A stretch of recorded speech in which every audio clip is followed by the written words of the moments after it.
Hey gang, Ante Dzolic here, Real Pro BJJ with my buddy Johnny, and today we're going to be attacking turtle. So here we go. Partners in the turtle. We're going to be focused on staying on the back 45 off of their spine or dead center. Today, I'm on back 45. Both hands go underneath. Can you posture up? Look up to the ceiling. I'm grabbing as high of the lapels as I can. Go back down. But I got to retract my own elbows back. My own elbows are not supposed to be close to his torso.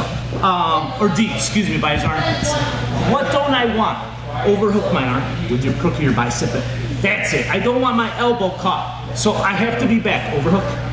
I just wanted to be away. So I have a fraction of a second to react if he starts trying to overhook me.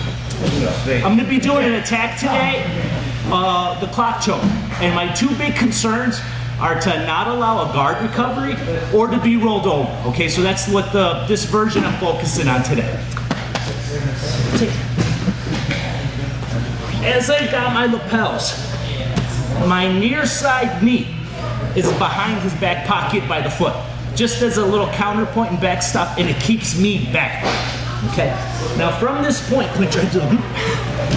Oh, sorry. Sometimes our partner might roll left or right. If he goes to his right, we just follow, keeping these reins on his lapel, and we can attack from here or maybe segue to side control. If he rolls the other way, we just follow. So, you're good. Whichever way your partner goes, just follow that way. If they start rolling to their left, follow to the left. Break them down with your trailing hand, the right arm. If he rolls to his right, to your right as well, trails off to that side, pull on the lapel to start to get them to rotate. One of our major goals is when our partner goes to turtle, to not attack him in this comfortable landmark. Turtle for some reason. Maybe it was to avoid a guard pass. Maybe it's because that's a position they like to play. But we don't want to attack them when their turtle has good integrity. We want to break them down somewhat and get a good angle of opportunity for our attack. So, when we're in our turtle, if I'm using this knee, I want to split his elbow and knee to help make guard recovery harder.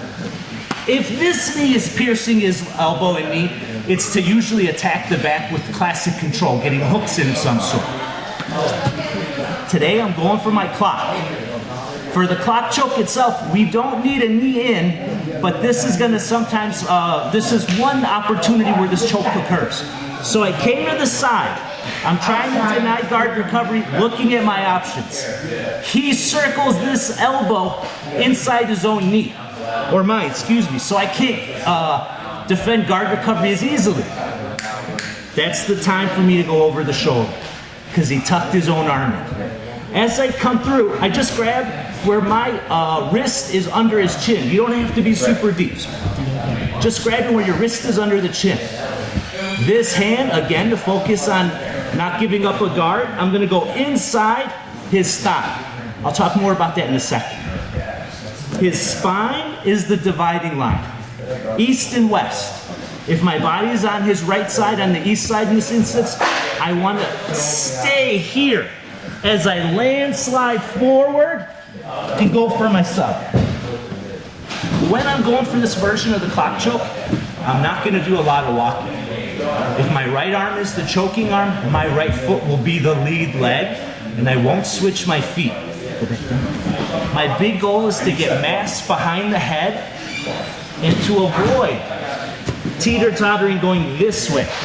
I want as much body weight on this side of his body as possible, this side of his spine as possible. His knee, we're grabbing on the inside or straight arming because we just don't want them to be able to fold it in to get a guard recovery. That we're just like a doorstop, keeping the knee in place for a second. Some people like to go palm in. Some of you will like to grab inside the knee. Some of you will like to backhand. All's good. Sometimes people will be even here and holding at the ankle. But the knee has a lot of movement then. So today I'm going to tell you, focus on stopping that knee from coming in. When we're here, one of the worst things is as we're trying to choke, their head can pop up. Even with my hip on his shoulder, it's an issue. That's a lot of times why we grab the other wrist to try to flatten them out. But we've all rolled with those tough people that if they're not falling asleep, they just don't quit.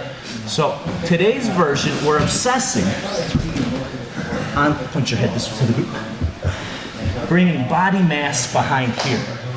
If my left arm is holding the leg, my left pec or deltoid is behind his head, and my own head looks to go just on the floor above his. So we had back control. Elbows back, knee behind the back pocket.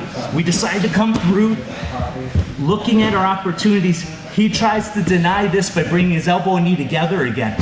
That's when we come through for our grip.